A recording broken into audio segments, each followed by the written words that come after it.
నమస్తే అండి సతీష్.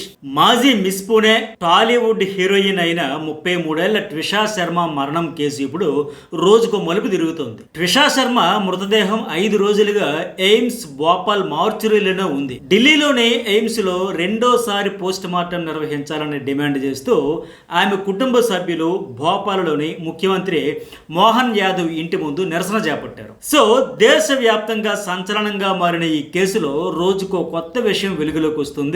సీసీటీవీ ఫుటేజ్లు, WhatsApp chats, forensic lab reports ఇప్పుడు ఈ కేసును మరింత మిస్టీరియస్ గా మార్చేశాయి. ఈ సెన్సేషన్ కేసు గురించి డీటెయిల్డ్ గా తెలుసుకునే ముందు వీడియోకి ఒక లైక్ చేయండి. ఇంతవరకు మన ఛానల్ సబ్స్క్రైబ్ చేసుకోకపోతే సబ్స్క్రైబ్ అయితే చేసుకోండి. మెయిన్ డేటింగ్ యాప్స్ తో జరుగుతున్న పరిచయాలు ఆ తర్వాత ఎలాంటి దారుణాలకు దారితీస్తున్నాయి అనే దానికి ఈ కేసు కూడా మరొక లైవ్ ఎగ్జాంపుల్. ఇప్పుడు ఈమె కూడా ఒక డేటింగ్ యాప్ లో పరిచయమైన వ్యక్తిని ప్రేమించి పెళ్లాడిన ఈ నటి కేవలం 5 నెలల్లోనే భర్త ఇంటిలో శవమై తేలింది. ఏప్రిల్ 30న తన తల్లికి ఫ్రెండ్ కు మెసేజ్లు పెట్టింది. వేధింపులు, మానసిక క్షోభ అనుభవిస్తున్నాను, నా జీవితం నరకంలా మారింది, నన్ను ఇక్కడ బతకనివ్వరు, నన్ను ఇక్కడ నుంచి తీసుకెళ్లిపోండి అని రిక్వెస్ట్ చేసుకుంది. ఆమె చివరిసారిగా తన తల్లికి మే 7న మరో మెసేజ్ పెట్టింది. వాళ్ళు నన్ను బతకనివ్వరు, ఇక్కడ ఏది సరిగా జరగడం లేదు, ఇక్కడ నుంచి తీసుకెళ్లిపోండి అని మరోసారి కూడా ఆ మెసేజ్ల్లో కోరింది. అలాగే ఫ్రెండ్ కి పెట్టిన మెసేజ్ల్లో కూడా తాను హ్యాపీగా లేనని, ట్రాప్ లో ఇరుక్కుపోయాను అని మెసేజ్ పెట్టింది. తన వైవాహిక జీవితం పట్ల తీవ్ర ఆవేదన వ్యక్తం చేస్తూ ఆ చాటింగ్ అయితే జరిగింది. సో ఇలాంటి పరిస్థితుల్లో తన ఫ్రెండ్ కూడా పెళ్లికి దూరంగా ఉండాలంటూ, అసలు పెళ్ళే చేసుకోకూడదని, తనలాగా ట్రాప్ లో ఇరుక్కోకూడదు అంటూ సలహా కూడా ఇచ్చింది. ఈ మెసేజ్ తర్వాత ఇంకా ట్విషా శర్మ నుంచి ఎలాంటి సమాచారం రాలేదు. ఫైనల్లీ మే 12న ఆమె చనిపోయినట్లు అత్తవారింటి నుంచి సమాచారం వచ్చింది. ఇంతకు ఎవరి ట్విషా శర్మ అంటే, సోషల్ మీడియాలో ఎప్పుడు యాక్టివ్ గా ఉండే ట్విషా శర్మ తెలుగు సినిమాల్లోనూ నటించింది. శ్రీనివాస్ రెడ్డి హీరోగా చేసిన 2021లో రిలీజ్ అయిన ముగ్గురు మొనగాలలో హీరోయిన్ గా చేసింది. ఇంకా కొన్ని సినిమాల్లో చేసింది. అట్లాగే అనేక యాడ్స్ లో కూడా నటించింది. మిస్ పూణేగా కూడా టైటిల్ అయితే గెలుచుకుంది. ఉత్తరప్రదేశ్ లోని నోయిడాకి చెందిన ట్విషా శర్మ గ్లామర్ ప్రపంచంలో తన అదృష్టాన్ని పరీక్షించుకునేందుకు అందాల పోటీల్లో పాల్గొంది. 2012లో మిస్ పూణే టైటిల్ గెలుచుకుంది. ఆ తర్వాత మోడలింగ్ లో గుర్తింపు తెచ్చుకుని కొన్ని ప్రముఖ బ్రాండ్లకు ప్రచారకర్తగా పనిచేసింది. చాలా తక్కువ టైంలోనే మంచి పాపులారిటీ సంపాదించింది. బట్ అనుకున్నంత ఈజీగా సినిమా అవకాశాలు మాత్రం రాలేదు, సక్సెస్ కూడా రాలేదు. కష్టాలతో కొన్నాళ్ళు ఇండస్ట్రీలో నిలదొక్కునేందుకు తీవ్రంగానే ప్రయత్నం చేసింది. అదే టైంలో ఒక డేటింగ్ యాప్ లో మధ్యప్రదేశ్ కి చెందిన లాయర్ సమర్థ్ సింగ్ తో ట్విషా శర్మకు పరిచయం ఏర్పడింది. ఆ డేటింగ్ యాప్ ద్వారా వచ్చిన పరిచయం ప్రేమగా మారింది. తర్వాత ఇద్దరు కుటుంబీకులు అంగీకారంతో 2025 డిసెంబర్లో ఘనంగా పెళ్లి చేసుకున్నారు. అన్నీ బాగానే ఉన్నాయని అందరూ అనుకున్నారు. కానీ పెళ్ళైన 5 నెలలకే ట్విషా తన అత్తవారింట్లో మృతదేహంగా కనిపించింది. ఇప్పుడు మరణానికి కొన్ని రోజుల ముందు ఇంతకు ముందు నేను చెప్పిన ఆ మెసేజ్లు ఏవైతే తల్లికి తన ఫ్రెండ్ కు పంపిన మెసేజ్లు బాగా వైరల్ అవుతున్నాయి. నేను చాలా మానసిక క్షోభ అనుభవిస్తున్నా, నా జీవితం నరకంలా మారిపోయింది, ఇక్కడ ఏది సరిగా లేదు, నన్ను బతకనెవరు, ఇక్కడ నుంచి తీసుకుపోండి, నేను ట్రాప్ లో ఇరుక్కుపోయాను అని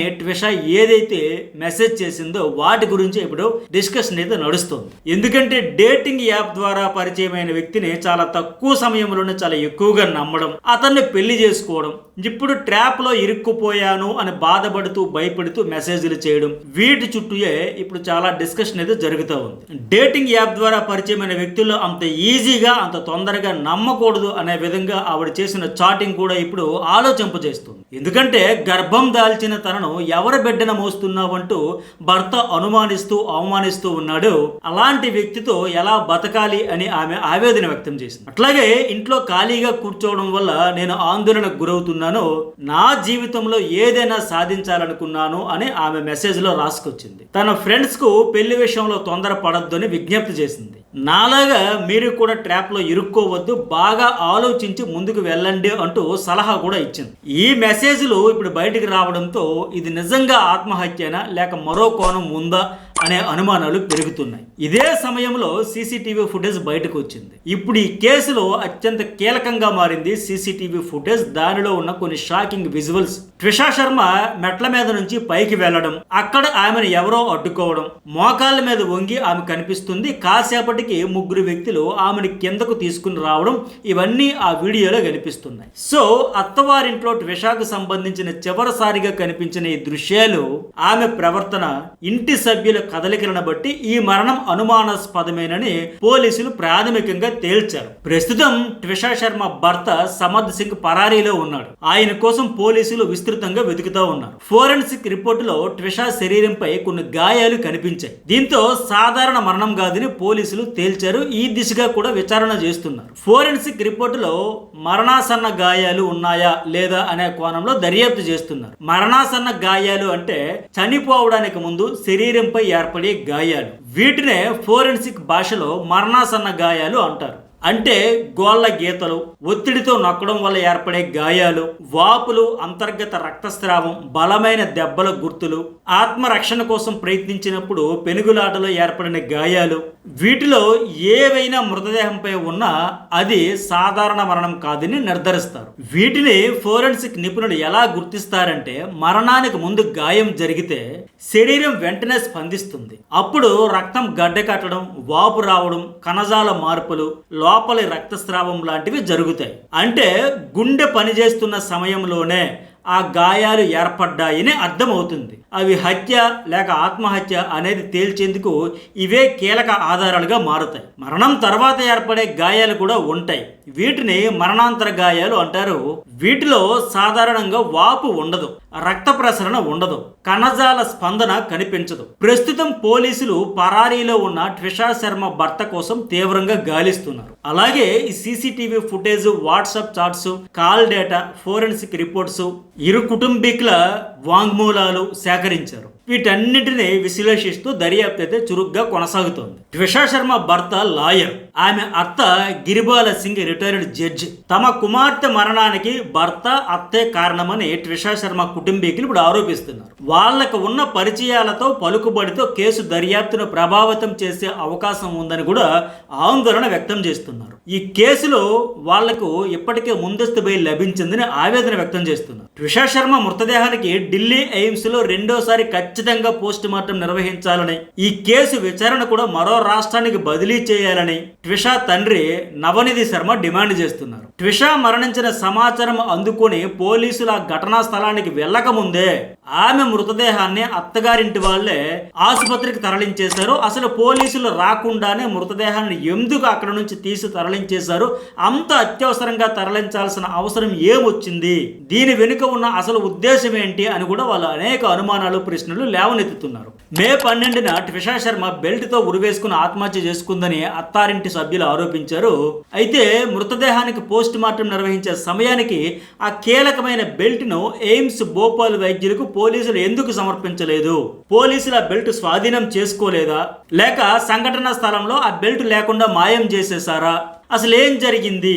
సంఘటనా స్థలం నుంచి ఎందుకు బెల్ట్ను సేకరించి ఫోరెన్సిక్ ల్యాబ్కు, ఆ తర్వాత ఎయిమ్స్ కు పంపించలేకపోయారు అని కూడా వీళ్ళు ప్రశ్నిస్తున్నారు. ఆ దిశగా విచారణ జరపాలని కూడా ఆమె కుటుంబీకులైతే నిలదీస్తున్నారు. సో ఈ కేసును నిష్పక్షపాతంగా దర్యాప్తు చేయాలని ముఖ్యమంత్రిని డిమాండ్ చేస్తున్నారు. ముఖ్యమంత్రి ఇంటి ముందు ఆయన కుటుంబీకులు ఆందోళన చేస్తున్నారు. మరోవైపు ట్విషా శర్మను ఆమె తల్లిదండ్రులు వదిలించుకున్నారని, ఆమెకు చేతులు వణికేవని, మానసిక సమస్యలు ఉన్నాయని ట్విషా శర్మ అత్త ఆరోపిస్తున్నారు. గత 5 నెలల్లో ఒక్కసారి కూడా ఆమెను చూడడానికి ఆమె పేరెంట్స్ రాలేదని, గర్భం ధరించాక ఆమె తొలగించుకుందని, కానీ అందరూ ఇప్పుడు తమను నేరస్తులుగా చూస్తున్నారని ట్విషా శర్మ అత్త గిరిబాల సింగ్ మండిపడ్డారు. మానసిక వ్యాధులకు వాడే మందులు వాడేదని, సైక్రియాటిస్ట్ వద్ద కౌన్సిలింగ్ కూడా ఇప్పించినట్లు ఆమె చెప్పుకొచ్చారు. సో మొత్తానికి ఈ ట్విషా శర్మ మరణం అనేది అనుమానాస్పద మృతిగానే ప్రస్తుతానికి ఉంది. ట్విషా శర్మ ఢిల్లీ, ముంబైలలో మార్కెటింగ్, కమ్యూనికేషన్స్ రంగాలలో మార్కెటింగ్ మేనేజర్గా, ఆ తర్వాత German academy of digital education లో కమ్యూనికేషన్ ఆన్ బోర్డింగ్ మేనేజర్గా పనిచేయడం కూడా జరిగింది ఆమె కెరీర్ లో. ఎంబీఏ చదివింది, మార్కెటింగ్ మేనేజర్ గా ఒక హీరోయిన్ గా చేసింది, అనేక యాడ్స్ లో నటించింది, మిస్ పూణే అయ్యింది. ఇలా అనేక విజయాలు అందుకున్న ఆమె కేవలం ఒక డేటింగ్ యాప్ ద్వారా పరిచయమైన వ్యక్తిని నమ్మడం, చాలా తక్కువ సమయంలోనే ఎక్కువగా నమ్మేసి ప్రేమించేయడం, పెద్దలను ఒప్పించి పెళ్లి చేసుకోవడం, ఇప్పుడు 5 నెలలకే జీవితం ముగిసిపోవడం విషాదకరం.